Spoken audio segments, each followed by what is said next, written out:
Ever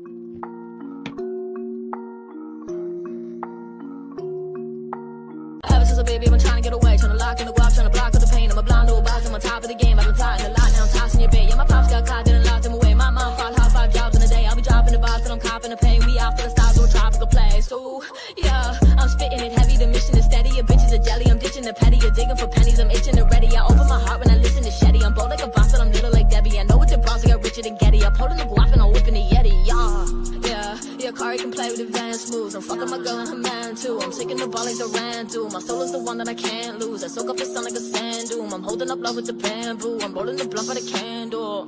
Taking the game, running it back without taking a drink. Yeah, I'm the one and I'm making a wave. Rolling the blunt and I'm blazing a J. I'm escaping the brain, go straight for the cake. I'ma take to the bank, now taking a break. I'm made for the race, I pray for the day. I wake with a bake in the greatest state. Welcome back, everybody. I'm Jay. That's Maddie. Shout out to Kari again for our intro. She should be the next Super Bowl halftime show. Yeah, definitely. Always love the people that get involved with our program. Always amazing. But Jay, talking about the Super Bowl halftime show, we've now switched. Like Super Bowl 59 done, in the bag, gone, finished, over. Very NFL, not for long time, right? Now begins the road to Super Bowl 60, and what can the NFC North teams do to get themselves to Santa Clara? This is our show where we break down the NFC North off-season needs, and for the next week or so, we're going to be going through every division talking about off-season needs. That includes talking about what their biggest weakness was last season, looking at what free agents they need to pick up, and what draft picks they might pick up as well. Jay, a lot of cap space in the NFC North is what I've realized. And we're starting with the North and then moving to the East in our next video. And I think the first 2 videos we have, I haven't delved past that yet. Legitimately, 3 teams in each division could be contenders if they make the right moves. Yeah, definitely. And like, obviously, the NFC North had a crazy season last season with like 3 teams going over double digits. It was pretty incredible. Obviously, the Bears fell off, but the Bears weren't, if you actually take the Bears for like that Hail Mary against the Commanders was the turning point for their season. They actually were doing all right to begin with and a lot of hype going in. So yeah, the NFC North, an exciting division. But Jay, I thought we could start off with just a quick news roundup. We'll do this at the start of every one of these shows while we're in the off season. Big news coming out of Los Angeles with the Rams. Matthew Stafford potentially not playing quarterback there next year. Jay, where do you think Matthew Stafford's going to be playing quarterback next year? The Rams. Yeah, I definitely agree with you on that one. I can't see him going anywhere else, and I can't see for any reason why the Rams would go anywhere else or why Stafford would go anywhere else. And I actually read that they want a first-round pick for a 150-year-old quarterback. And I know he's not that old, but I got my ass whooped in Detroit for 10 years. He is that old. Like, and Stafford has a hard time staying healthy, but he can still sling the ball. But we're talking about guys who can't move anymore, right? Like, he's not going to, like, move around, and it's a whole different NFL. And with the athletes on the defensive end, on the defensive side, I don't understand how you do that. And then if you were going to go for Stafford, why wouldn't you call Aaron Rodgers first? Because you don't have to give up nothing for Aaron Rodgers. So I don't understand. If they come down on their asking price, maybe he gets moved. But I don't think anybody's giving up a first for a fucking guy who's been beat up that much and is what's he in mid to late 30s, right? So yeah, 35, 36, I think. Okay. If I'm the Rams and I get a first round pick for Matthew Stafford, like, I'm biting their hand off, right? But my biggest thing is I don't see why Stafford would want to move either. Like, I don't think this makes any sense from any particular parties. Like, the teams that Stafford, who replaces him? Sorry. Yeah, so if it's the Rams, then you've got to hope that you get a first round pick, right? And then Sean McVay's system good enough to deal with rookie quarterbacks, because the talk is like the Giants there. Sam Darnold? The Giants, so that's the 3rd overall pick, but Sam Darnold would make sense, played in that system, you know. Maybe they're ready to make a commitment to a guy like Sam Darnold for 4 or 5 years. I don't know. But yeah, this seems or to Justin Fields, Russell Wilson. This seems the complete opposite of what we watched the Rams do. Yeah, I agree. I think, like, obviously Justin Fields, Russell Wilson in the free agency, like, there's a big fall off in the draft between Cam Ward and whoever you decide is your QB3. Big fall off there. They're starting to talk up like. Is there? Yeah, who have you got at QB3? I got about 5 guys that I think could end up playing in this league, but we'll go over that when we get to that. Like, yeah, definitely. And obviously, if it's the Giants, so I've seen Stafford linked to the Giants. I think that's a terrible move for absolutely everybody involved, apart from the Rams, because then the Rams get a pick of either Shador Sanders or Cam Ward, depending on who falls to 3, if they get their first overall pick, which the Giants would be insane. That would be insane. Right. It would be terrible for Stafford as well. Outdoor stadium. First time he's ever had a home stadium that's outside. Cold weather, terrible O-line, terrible wide receiver core. Same problem with the Jets. Same problem The with only team that makes sense to me is in their own division. Yeah, I thought about San Francisco actually as well. San Francisco, look, I'm on the side of move off Brock Purdy this season. I don't think Brock Purdy's worth 50 mil. Like, I don't. I think they should go get Sam Darnold and let Purdy walk. That's what I think they should do. Yep. Yeah, definitely. I would go get Sam Darnold there. But I think the perfect position for Matthew Stafford is the Rams, because he just has to follow it. And it's the perfect for the Rams currently as well. I'm sure they want to get younger. And if I'm the Rams, I'm maybe looking at drafting one of the later round quarterbacks on day 2 or the 3rd round as well. I'm looking at doing that to get younger at the position and see what you've got. But Matthew Stafford can run that Sean McVay system. His arm talent is more than good enough to add a lot to the Sean McVay system as well, add a dynamic that isn't there. And for Stafford, it's indoors, and the other teams you play are Arizona, warm weather, San Francisco, warm weather. So you've only got to worry when you go up to Seattle with the weather for one game a year. And it's rainy, but it's never really cold in Seattle, right? So that was another team. They're in their division. That's an upgrade from Geno Smith, but it doesn't make sense for Stafford, I don't think. It doesn't make sense for Seattle either. You have those similar problems to a contender. I'm just saying, if you want to try to win one next year and you're going to move off Geno anyway, maybe you. But I don't know where he would go. It's a good question. I think the one that really makes sense for me outside of the Rams. Oh, I saw a really interesting one actually in Miami, a trade for Tua, because does Stafford give you more winnability this season than Tua? Maybe. And then the Rams work with Tua. I think that's interesting, but would never work out. But the Colts, the Indianapolis Colts, right? I think that would be one move where you go, okay, Matthew Stafford comes in, Anthony Richardson sits on the bench and has another year to kind of develop. We have 1 year of Stafford and we go from there. But with Richardson, I think he has to play. He has to. The only way he gets better. You got to find out what you got before it comes time to re-sign him. Yeah, exactly. But that's the only one where I'm like, or maybe Tennessee. Like maybe Tennessee comes in and whoever they decide to have as their rookie quarterback gets a year to sit. Like these two rookie, or then they can take Travis Hunter. Like if they get Matthew Stafford in, they can then take Travis Hunter first overall as well. So Tennessee makes a bit of sense, and you can see what you have in Levis. I suppose Levis and Stafford have a very similar style of play. We'll get to this, but I truly believe the Giants trade up to number 1. Yeah, a lot of talk about them going for Sanders as well. So yeah, I saved it, but there was a very well written article I'm gonna steal a couple pieces on that convinced me that I will convince you guys of, or I will use to try to convince you guys moving later on. All right, Thursday. All right, Jay. So the next bit of news is Zach Martin retires as a Dallas Cowboy. Not a great feeling for the Cowboys, but Zach Martin retires with more Pro Bowls than he does penalties allowed on the offensive line. Jay, how big of a loss is Zach Martin for the Dallas Cowboys?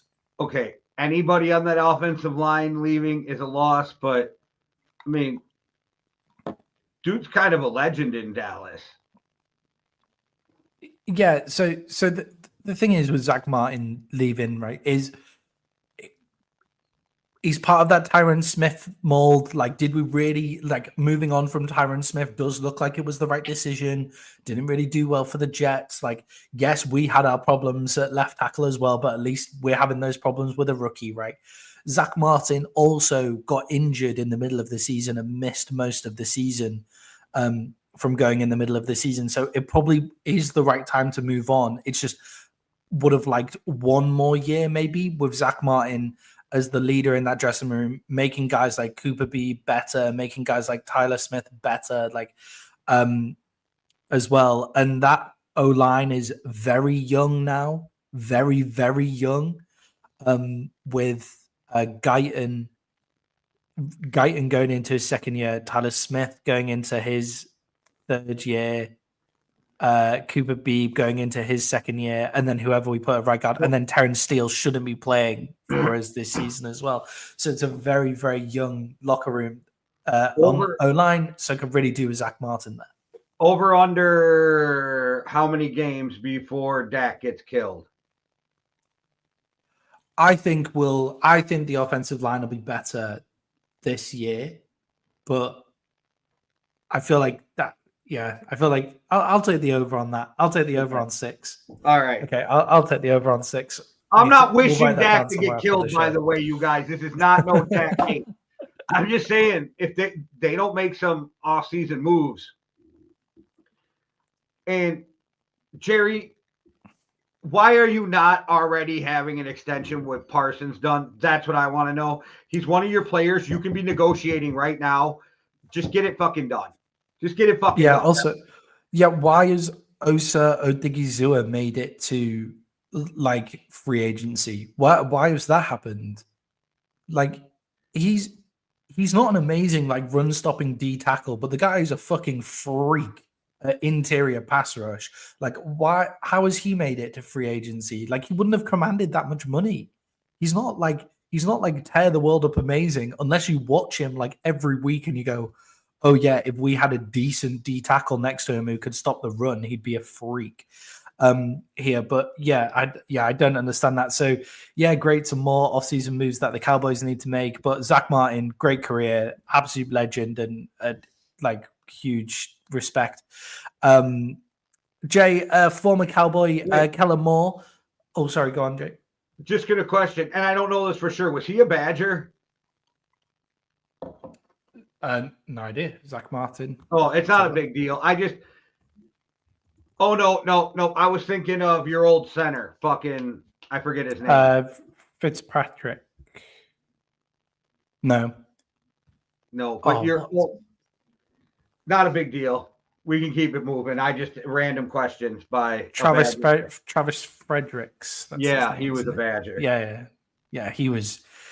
Yeah, people go like, what happened to Dallas in 2016? Why didn't the Dallas of 2016 take off after Dak and Zeke both on their rookie years? And it's like, oh yeah, Travis Fredericks got an illness which meant he had to stop playing. Like, that's the genuine reason. He's the reason that I give centers like the most props on the offensive line, because like he was just a different gravy. Like when he was that player. It's why I'm such a Ferguson fan. Yeah. Jay, final piece of news to react to on our first show of this week is Kellen Moore got hired by the New Orleans Saints, the last coaching piece to fit Kellen Moore to the New Orleans Saints. Jay, right pick for them? Right pick for them. I hope he does well, but it's a shit show. And I don't know if it was the right spot. It was the right pick for the Saints. I don't know if it was the right pick for Kellen Moore. But again, only 32 jobs, one bad season next year, and you're out of like the whole head coaching thing. So you take it where you can get it. But that's a shit show of a job to take over. No starting. Well, I mean, you have Derek Carr, but no starting number one quarterback. Your best receiver gets a concussion if he coughs. Alvin Kamara cost a ton of money, and he's 112. Taysom Hill hasn't been Taysom Hill in 2 years. So like the O-line is really strange in New Orleans as well. It was the best O-line ever to start the year, and then they all got injured. And then when they came back, none of them could play O-line anymore. And Kellen Moore's system is entirely on the O-line. Yeah, and they traded their best corner to the Commanders. Yeah. Not a great situation for Kellen Moore, but a situation that Kellen Moore had to take because he's been passed over time and time again. Like, it's amazing that Kellen Moore hasn't already got a job. He was meant to be like the heir apparent in Dallas. He was like the next coach up. And then all of a sudden, Mike McCarthy comes out of nowhere. And honestly, I do think the only other coach that the Saints should have been interested in would have been Mike McCarthy. Like, it would have been interesting if Mike McCarthy sniped another job from Kellen Moore there. And I do think that would have maybe been a better fit for the build that the Saints are going to have to do. It sounds like McCarthy pulled his name from that, though, because he was like, I can get a better job next year. Yeah, just hang on and wait for next year. We have this thing in the UK as well where it's if you take the Man United job, right? If you take the job of the Manchester United manager, if you then leave that job, you then make sure you take at least a year out to decompress from the pressure of being the manager of Manchester United. That's got to be very similar for the Dallas Cowboys, right? Like, if you're Mike McCarthy, like coming out of the pressure cooker of Dallas, you don't go straight into a job straight after. I wouldn't say it worked for him so. Maybe he's time. taking that time. He took a year off taking a bit of Green Bay. Yeah, taking a bit of time out. Yeah, definitely. Okay, let's get on to our NFC North team needs, off-season requirements for the teams in the NFC North. And Jay, we're going to start with the NFC North champion Detroit Lions and their off-season needs. We're going to start by looking at their biggest weaknesses from last season. Jay, what was their biggest weakness from last season? Pass rush. Yeah, definitely. So I was like, I was looking at this, and I mean, personally, it's the over emotional and overly aggressive coaching, I think, is their biggest downfall. But it's the injuries on the defensive side of the ball. Fix in the offseason. Yeah, it's their injuries on the defensive side of the ball, right? As soon as Aiden Hutchinson, yeah. But even before Aiden Hutchinson got hurt, they were weak at like pass rush. He was pretty much it. And Zadarius Smith is old. I don't remember how much he has on his contract, but I think pass rush is their biggest obstacle right now. Yeah, as soon as Aiden Hutchinson went down with the broken leg, and I mean, that's also the kind of injury that factors over into this season as well. Like, are we going to see him at the start of this season? I'm not 100% sure. A broken leg is pretty intense to have to come back from. He was their leading. Did he finish the season as their leading leader in sacks? I think he did. And considering he went out in game 6, he was their pass rush. So they really need to get support for him, and they just need genuine support on the defensive side of the ball. There's also the cornerback position for the Lions, which is, we're not really sure how the cornerback position is. How is Arnold? Like, how good is he? Is that down to the pass rush that they got cut up sometimes? Davis is a free agent. And if you keep Zadarius Smith, you got to pay him $23 million this next year. I think that's a cut. I think that's a trade for a happy year, and then they're going to cut him. Because who's going to pay Zadarius Smith $23 million? But Carlton Davis is a free agent, so that's another one. If you don't get him signed, that's a big loss. Yeah, I feel like a lot of people are giving Carlton Davis to a lot of teams as well. So I think there is some stuff inside the NFL where they think Carlton Davis is going. So make sure to like and subscribe. No, JJ. Oh, yeah. Carlton Davis straight Come to the on over, Vikings. Carlton Davis. Yeah, I know. There's a lot of people giving Carlton Davis to two different teams. So I do feel like he's probably leaving Detroit as well at this point. So yeah, definite weaknesses at the cornerback position. Also, Jay, is another question, and I think I know your answer to this. Is Jared Goff the long-term answer in Detroit? I mean, he did fall apart in their last loss in the playoffs. Probably, but if I'm them, they got Hendon Hooker sitting there, and I think that dude, and now he should be completely healed. He should, because he needed to sit 1 year. He sat 2.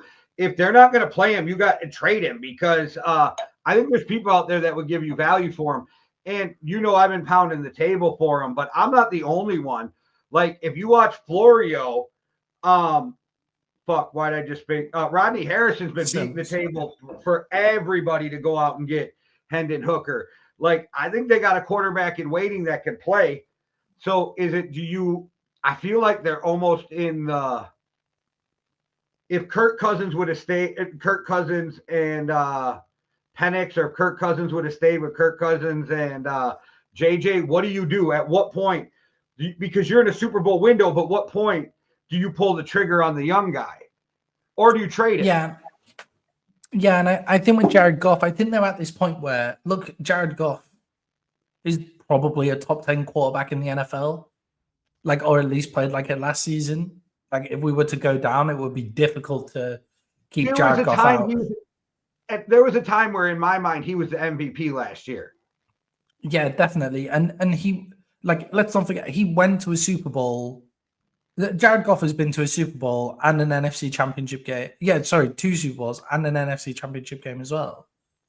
No, 1 Super Bowl and an NFC. Yeah, one in an NFC. Yeah, you were right. Yeah, 1 Super Bowl, an NFC Championship game, has won the division. Has won the division twice in the NFC North anyway. You're good with Jared Goff, but are you good enough to get over the hump? Is Jared Goff actually holding you back? Look, I don't think so. I think Jared Goff adds to that team, because when the Lions are the most potent is when someone blitzes them. So their offensive line is so good that you have to blitz them to get pressure. But Jared Goff is so good against the blitz. Amon-Ra St. Brown is so good against the blitz that Jameson Williams is so fast. Is so fast that they're perfect when you blitz them. So they are a great fit for each other. Jahmyr Gibbs. Yeah, exactly. The thing is, too, let's be real. And I know you will be, but let's be real. 2 years ago, they're in the Super Bowl and not San Francisco, if they have Dan Campbell not being a fucking dumbass. Yeah, exactly. So it's for me, I'm not moving on from Jared Goff. I'm going to keep Jared Goff and keep him as the long-term answer. Me. But I think it is just an interesting question of Jared Goff, right? What do you do when you're the Detroit Lions? How funny would it be if the Rams and the Lions swapped them 2 again? Yeah, flip them back over so Stafford could get his Super Bowl in Detroit, or get his NFC Championship game in Detroit as well. Yeah, that would be good. Jay, who are the Detroit Lions' key free agents and draft targets? Who have you got them going for here? Carlton Davis, I feel like you have to re-sign him. You have the I'm spacing his name, but they have a guard that's up for free agency too. You have to re-sign anybody with that offensive line, because that's one of your strengths. I think linebacker Derek Brooks is somebody else they need to keep a lookout on signing. And they're drafting late. So in free agency or the draft, you need an edge rusher, you need a corner. So here is my thought. This is the team, and I hate to say it, who needs to call the Browns and be like, look, we'll give you not 2 firsts, make a package and go a first and whatever else they want, and Hendon Hooker. Send them Hendon Hooker, because they need a quarterback. So that could be a move that helps both teams. Yeah, that's actually not terrible at all. If I'm the Lions, I'm definitely willing to give up my first for Myles Garrett. They also have loads of cap room available I mean, if as you got to well. give up 3 seconds, a first and 3 seconds, and Hendon Hooker, you just do that. But I'm Yeah, not giving up 2 first. Yeah, I feel like the Lions shouldn't have as much cap room as they do. Like sometimes they're these GMs that are just playing like cap gymnastics. There's no reason for them to have as much cap space as they Because do. the only 2 guys getting paid are Goff and St. Brown. Yeah, it's impressive, like what they've put together. Like Penny Sewell is up. Penny Sewell is up this year as well, and he's going to make big money as well. But yeah, for me, it's Myles Garrett is a must be in for. They have to be in for Myles Garrett. I also think DJ Reed is available. Tre'Davious White is available, but I don't think Tre'Davious White is the fit I'd want. Asante Samuel Jr. is available for the Chargers. I think Asante Samuel would be a great fit in Detroit as well.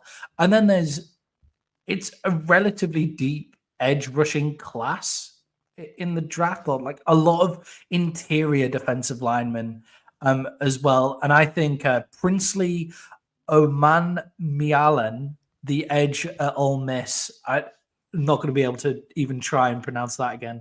But the edge rusher from Ole Miss is a good fit for them. Someone who they can probably get in the second round, late in the second round, if they're really lucky, if they do go up and get Myles Garrett. Well, if you're talking about edge guys, there's always guys who might be sitting there like London Jackson. That's another guy out of Arkansas. Might be still around in the late first that you could get. Yeah, definitely. And I think, like, if I'm the Lions, I'm throwing everything at the defensive side of the ball this year. Like the offense doesn't need. Is there a position on the offense that needs any work if they keep hold of the guard? I think they need more receivers, right? Like I think they need more receivers. Tim Patrick was okay for you. He's a free agent. But after you're 1 and 2, you don't have another like stud 3 they could go there. Otherwise, I think they're pretty solid, and you might have to go get another running back because I don't know if the Montgomery will be back. I know he's there, but I think he could be a cap casualty. Like we just cut him because he's old and we can save some money. So there could be that. But yeah, I think all around they're pretty solid. It's going to be more of can their new offensive coordinator get them to click and gel like Ben Johnson did? Yeah, let's see how good some of these players are without Ben Johnson there to make those plays. But let's also, on the other side of that, I think Ben Johnson was overly aggressive with the team that's as good as them. Like maybe they'll come out to just win football games rather than having to put up 40, put up 50. Maybe they'll just go, oh yeah, we're just better than the team on the other side of the ball than us, so we're just going to win this football game. And we'll see how that goes. Jay, I'm going to head over to Green Bay now with the Green Bay Packers and their off-season needs. Jay, what was Green Bay's biggest weakness from last season? Where are they looking to improve? I mean, let's be honest. It was injury, right? Like that was their biggest weakness was injury. Every receiver got fucking injured. Jordan Love got injured in week 1. Jair Alexander was injured. Yeah, like I'm pretty sure Eric Stokes at one point was injured. Yeah, so yeah, it was. They got hit with the injury bug bad. That was their biggest thing. And I know a lot of pundits keep saying they need to go find a number 1 receiver. Watching Reed play. Am I the only one watching Reed play? Because that dude is a bona fide beast, top 10-ish wide receiver in the NFL, definitely a number 1. Christian Watson is a 1B when he's healthy. Romeo Doubs is a solid, like, great 2, low 1, you know what I'm saying, in a pinch. Like, I think across the board, these guys have receivers, and I think just because they're young and Green Bay's not a big market, people don't understand that Green Bay's actually really solid at receiver. So that's always weird to me that I keep hearing that. I think they're another team, though, that needs edge rush And I think from everything I'm hearing here, it is not a good relationship. Eric Stokes, like I said, is a free agent. They were already a little weak in that secondary. So I think corners is something they really got to focus on. But I think if you move on from Jair, you're going to get at least a first for him, right? So, and I would say a first plus. Because to me, he's one of the top corners in the NFL. There's just some attitude issues that aren't good, but maybe we've seen it before. New start, it ran thin in a place, and maybe the player understands that he was part of the problem, gets to a new place, and it's different. Yeah, I think there's also the element of being in Green Bay, right, as a big time player and a big time personality like Jair Alexander is, right? If you're Like over 30, players love it here. If you're under 30, they don't, because we don't have shit to do. You got to drive 2 hours to Milwaukee. Yeah, exactly. And Jair Alexander is like, he's a big personality guy, right? So he's a star. And like in Green Bay, is it the best place for stars? Yeah, exactly. Like Jalen Ramsey and other players like that. He's a star, and in Green Bay, stars seem to have a problem fitting in or lasting like a long time there. Like obviously Aaron Rodgers runs his welcome thin, but Aaron Rodgers was playing up like for basically all of his career, doing a lot. Brett Favre as well, like runs his welcome thin, and you look at that and you go, maybe Jair Alexander needs to go. And let's be real here, Jair Alexander has a real strong injury issue. Jair Alexander has a serious injury problem. This is now the second season in a row where he's missed games, missed large chunks of the season due to injury. And the Green Bay Packers, the way that their defense operates through Jair Alexander, can't be missing their top corner for that amount of time. So I do think they need to get younger at corner. I think the best way for them to do that is to trade away Jair Alexander and let Eric Stokes walk as well. I think they need to get younger at corner. I think that's their must achieve. I keep seeing that people are like, they're going to cut him, and that makes no sense to me because can't cut him. Yeah, you got to get. You can't cut him. You've got the room. Like it's not a cap problem. Like the cap is fine. Like you've got the cap room. So if you're not going to get something for him, then you just keep him. And he's gonna sit out or whatever. Like all right. Like even if he forces his way out, he still has to force his way out for something of value. Like you can force your way out without being cut. You've just got to make it to the deadline, right? I don't agree with you on the wide receiver position. I do think they could do with and it's the type of wide receiver that they should be after.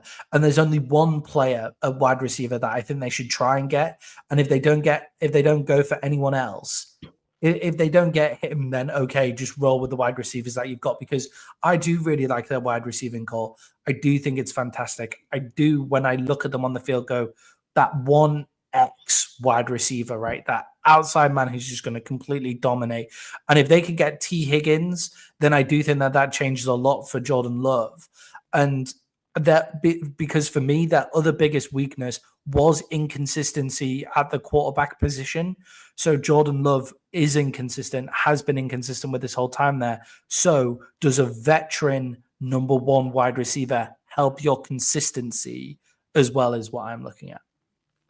Yeah, see, everybody's like has this high opinion of T. Higgins, and I don't hate T. Higgins, but with Joe Burrow, this dude had a hard time being a number one when Jamar Chase was out. Like, so I don't know how another team is going to pay him as a number one and think he's going to come in and fix the problems. I don't know. I don't think he's a one. I think he's a two. Yeah, I think that molds into what we're talking about at the Green Bay position, because I agree with you. I think when you watch Christian Watson can be that deep threat one, like star guy who unfortunately has an injury problem.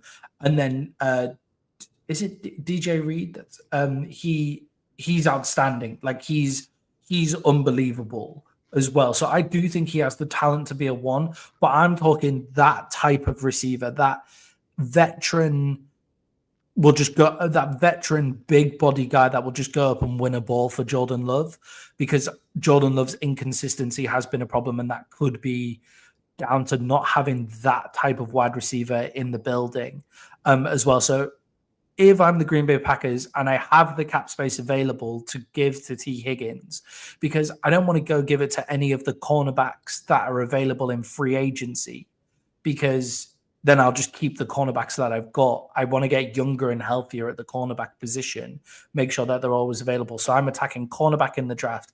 And if I have any draft capital left over, I'll give it to T. Higgins to come and play there and be a veteran that Jordan Love might need.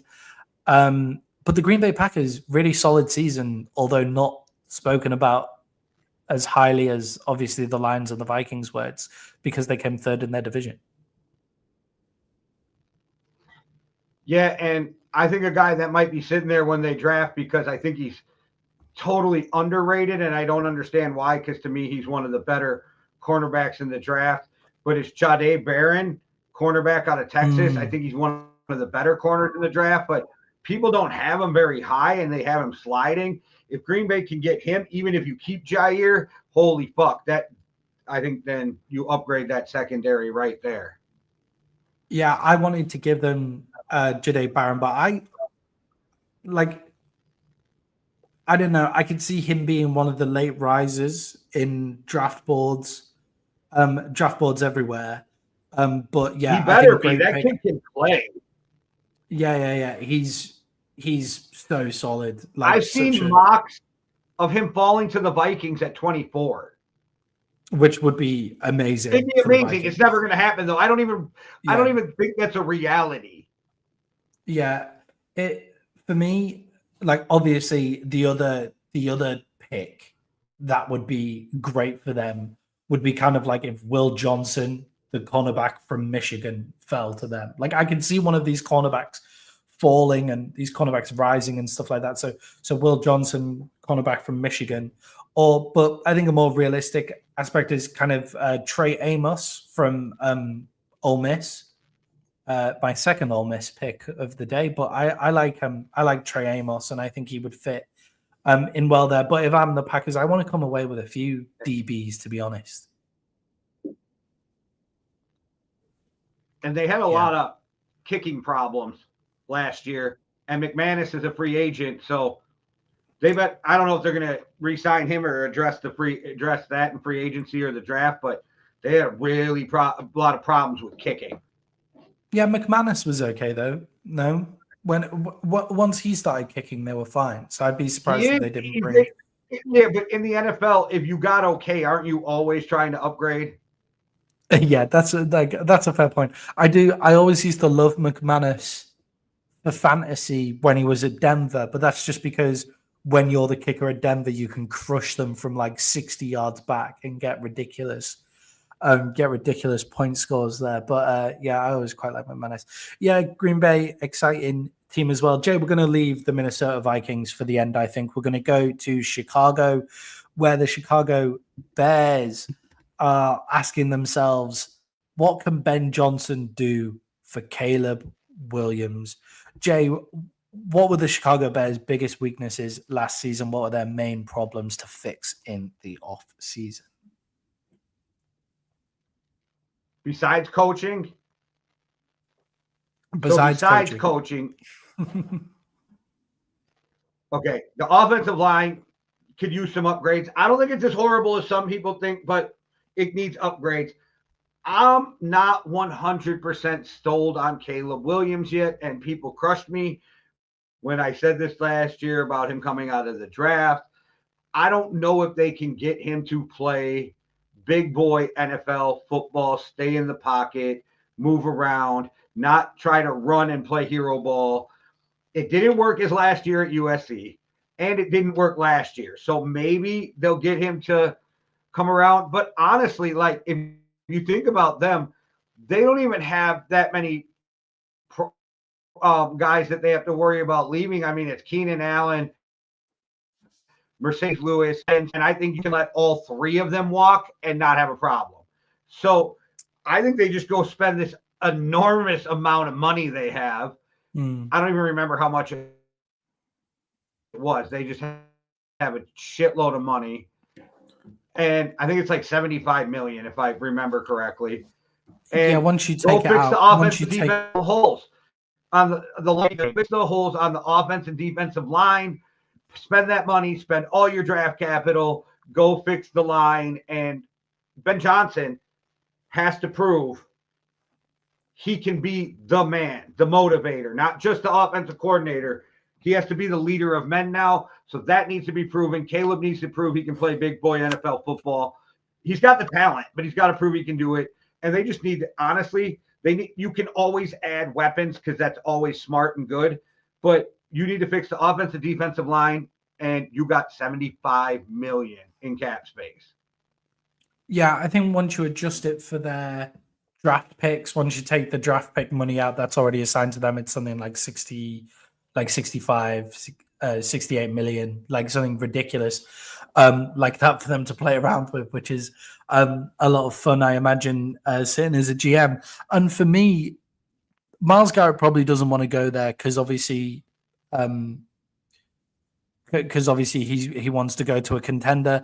Also, do you want to give up a first round pick that you have to give up when you're the Bears? Like I wouldn't. That's not the team where I would want him to go. It's a high first round pick too. Yeah, exactly. It's in a top 10 first round pick. Like I'm not really sure. And like, they still have a second from the Panthers, mind you. They still have a second from that trade with the Panthers. Oh my gosh. Yeah, exactly. So if I'm the Bears, I'm attacking interior offensive line. So everybody's just saying offensive line is terrible. The two tackles are fine. Like the two tackles are more than fine. They're pretty good. Interior offensive line, I want two guards in the center. Like I want to just revamp that entirely. I'm also, with that extra second round pick, like inclined to take one of the higher running backs in this draft, because obviously Ashton Genty's probably going in the first round, right? And then this deep, really, really deep and talented running back class. If you can be the guy that takes the second best running back in this class, I think that would be really good for the Bears, because they got very little run game production. And look at what Ben Johnson did in Detroit. 2 number 1 running backs. If Montgomery is becoming a casualty in the for the Lions, Ben Johnson should pick up Montgomery, bring him back to Chicago, and then get a rookie running back to play in behind him, just like Jahmyr Gibbs there. So here's my thought. Just came up. Tell me what you think. So guards don't go super high in the draft. You're not going to find a guard, except the dude from the Colts, who I can't think of his name right now, going in the top 10. It doesn't happen. Nelson, right? Yeah, but whatever. Yeah, Quentin Nelson. Nelson. Doesn't happen. This is a deep guard class. You have 2 good high second round picks.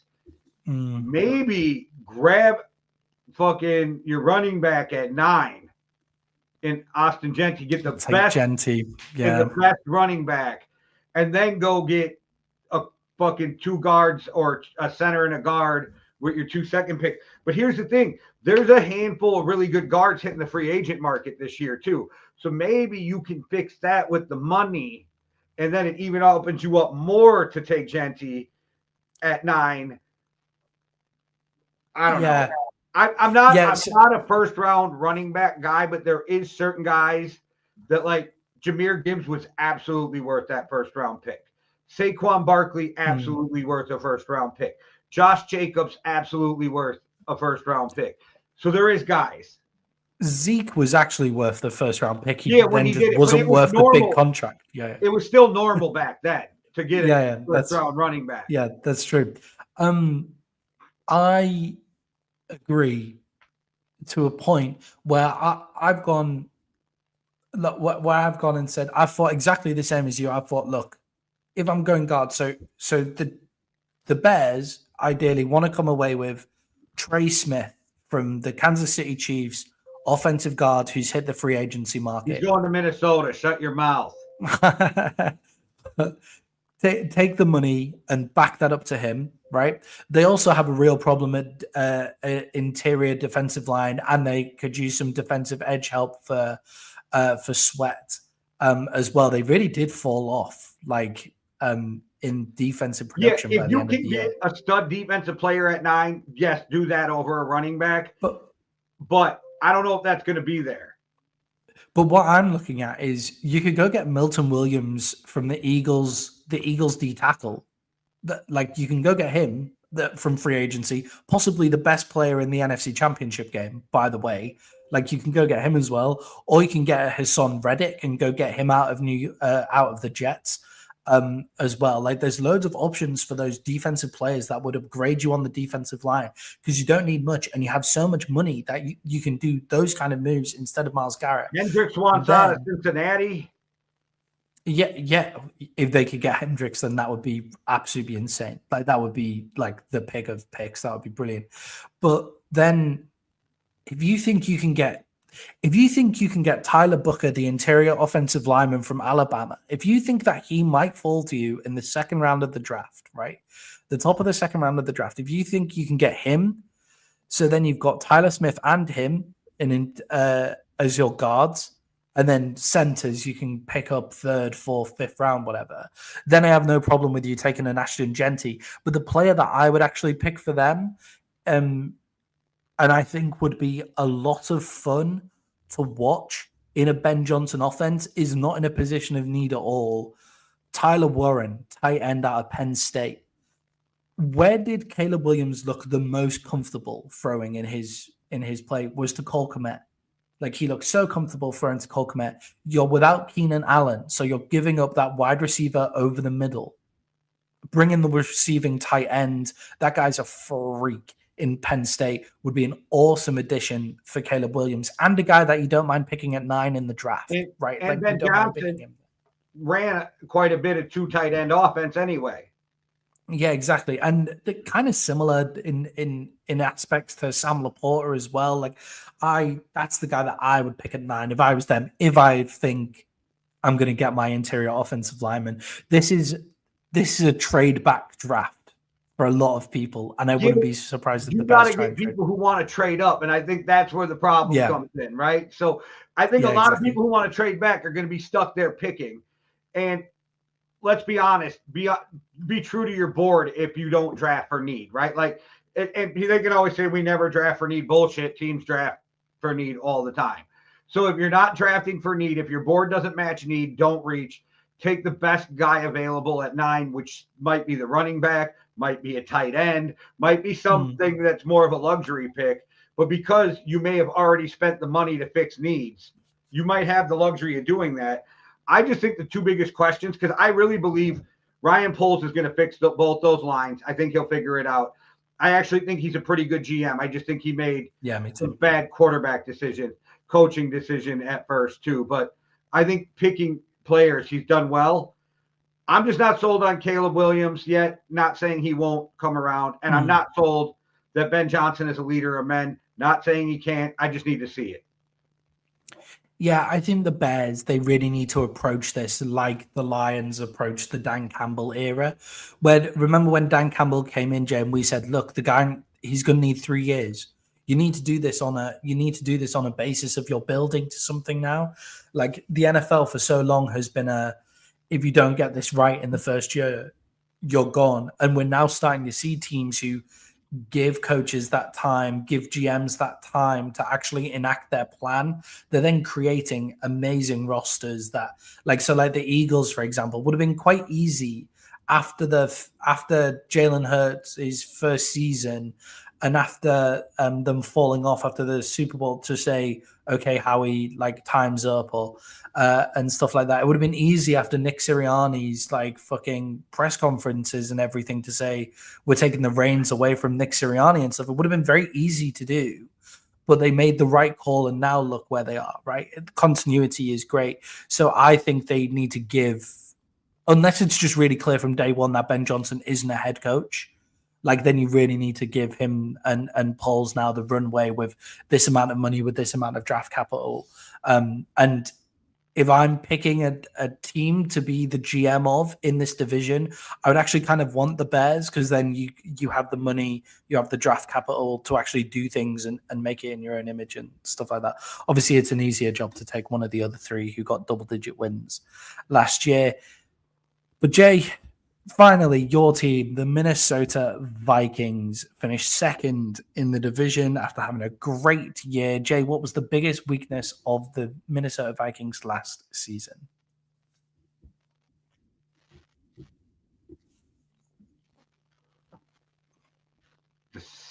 That offensive line killed me at times. And the secondary, I think they're equally, like, they're not the worst, but fuck, do they need fixing? Do you know, does that make sense? Like, they're not the worst, but fuck, do they need fixing? We need a guard or center. I know they love Bradbury for some reason, but any big tackle just blows him on his ass. And, okay, that sounded wild, but knocks him on his ass. And I just think that, but I want, okay, so if they don't go, and Maddie already gave away my free agent must signing to the Bears because Maddie likes to do that. But we're going to get a Chiefs fucking lineman on our team. I pray. Like, I really think this is going to happen, though. I really think Kawasi's this guy who will do this. I think we are going to go spend big money there. And then I want to make sure that they re-sign Cam Bynum and Byron Murphy. I'd love to see Aaron Jones back, and I'd love to see Stephon Gilmore back.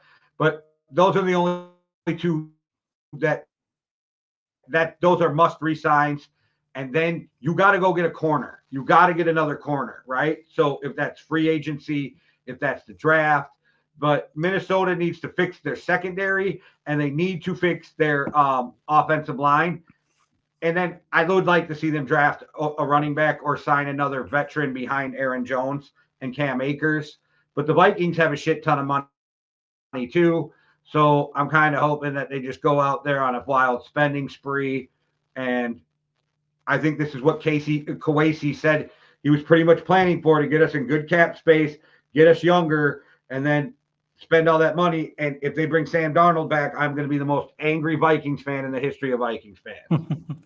Yeah, so you've got yourselves into good cap space, especially with a rookie quarterback who, like, everybody's acting like the Vikings weren't going to play him last season. Like, the Vikings were playing him last season. Like, it looked like JJ McCarthy was going to be the Vikings quarterback last season. It looked like he kind of won the job in the preseason, in my opinion.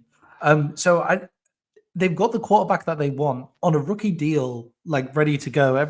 I wouldn't bring back Sam Darnold. This is the hard work, and like I imagine Kawasi has got a decent amount of hate, like, from Vikings fans, because he does a lot of trading back, does things like quite safe, like getting rid of Kirk Cousins, I imagine, would have given him a bit of hate and stuff like that as well. So now it's time to reap the benefits and reap the rewards of what you've done.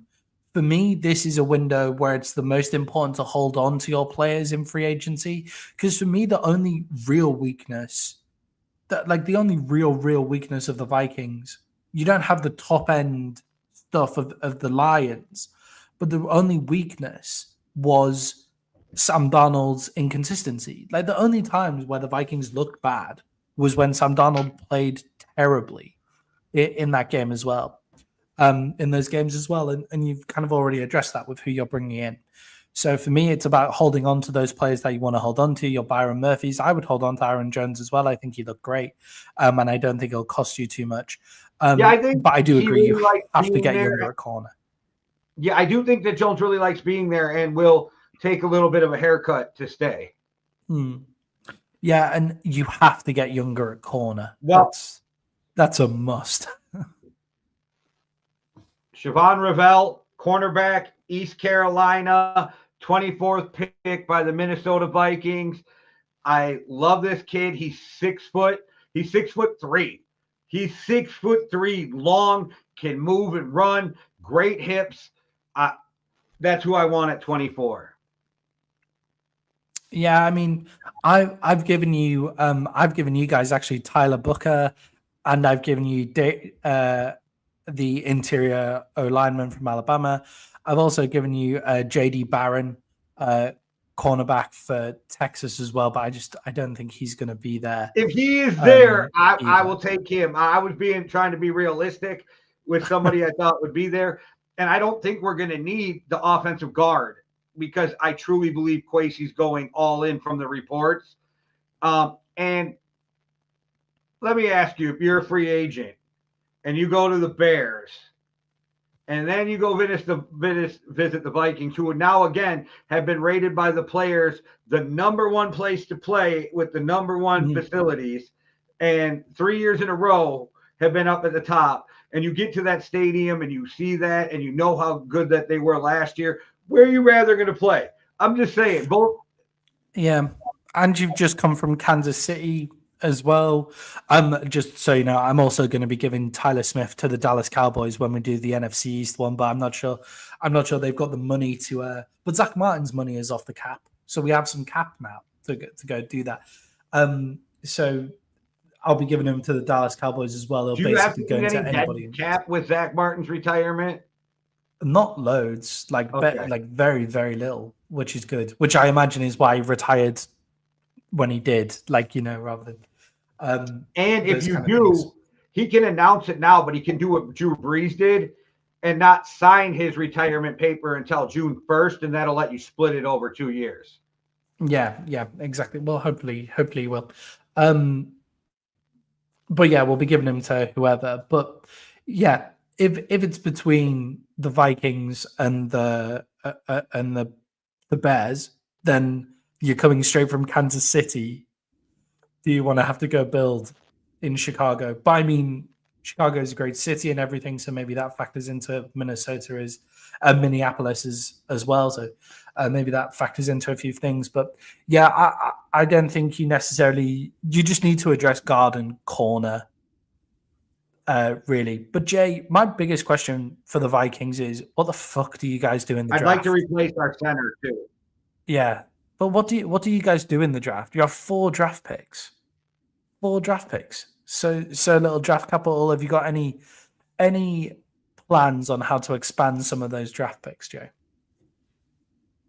Okay, so they got a first, a compensatory third, 2 fourths, and I believe we got a 7th coming from the Steelers from a trade 2 years ago. So that's 5, but it's still garbage. Yeah. Where's your third?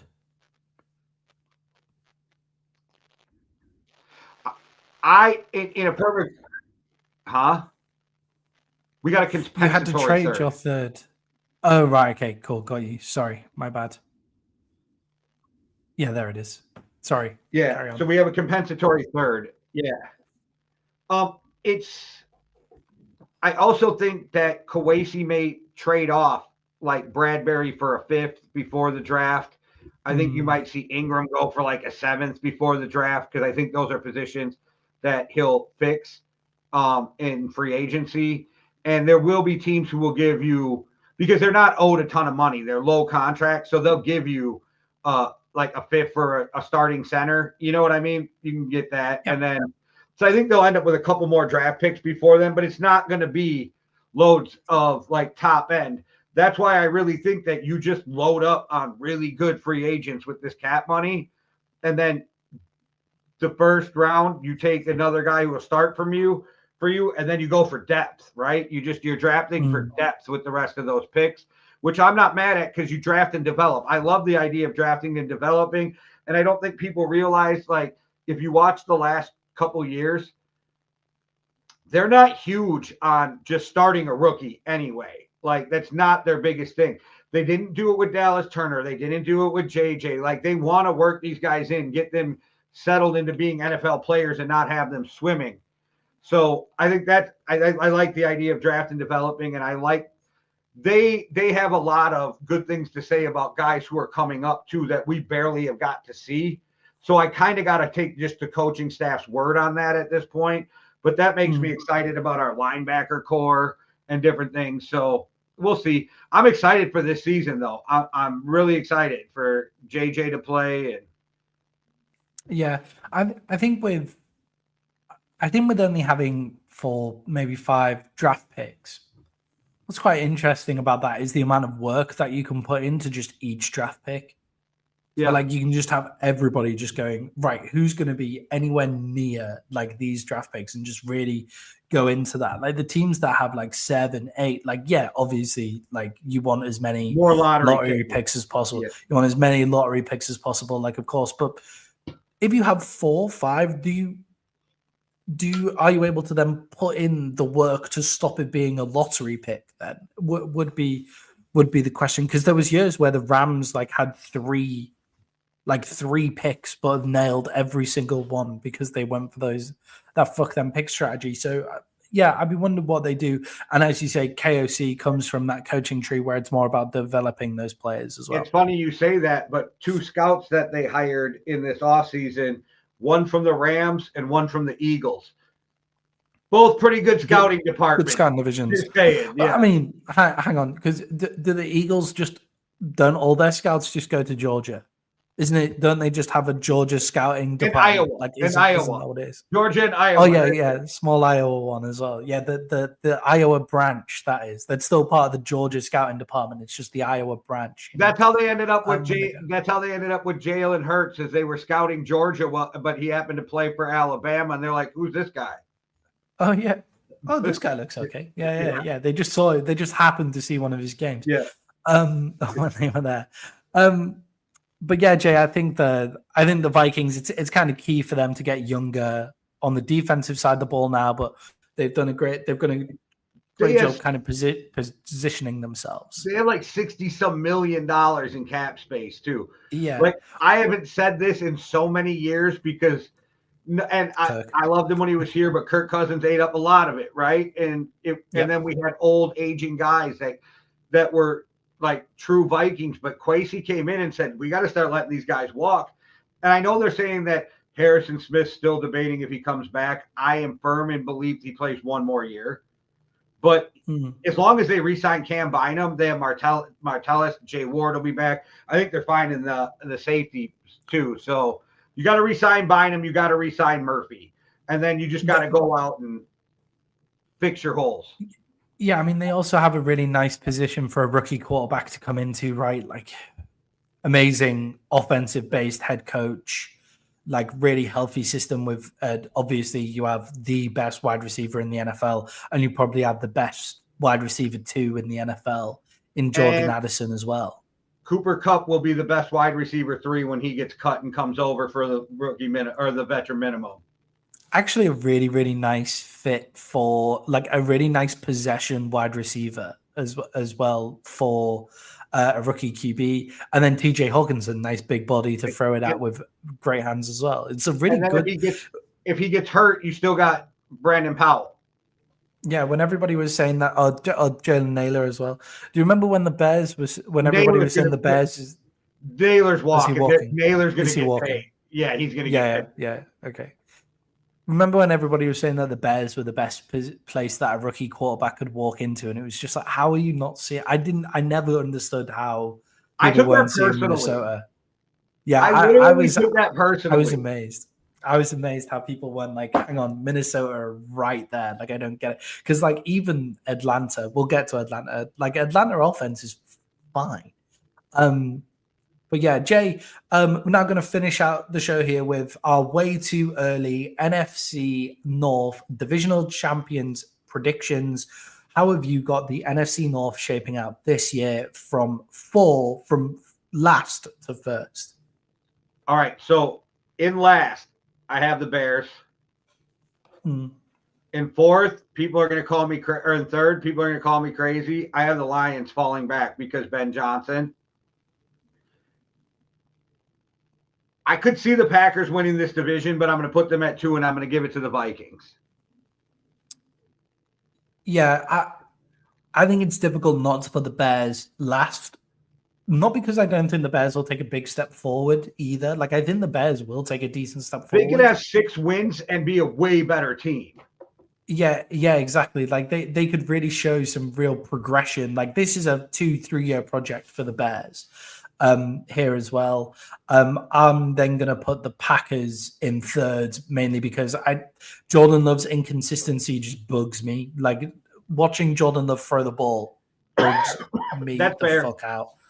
And then I'm going to take the Lions because I think the Dan Campbell project is kind of wearing thin, possibly there. And I think without Ben Johnson, it'll be interesting to see where they go.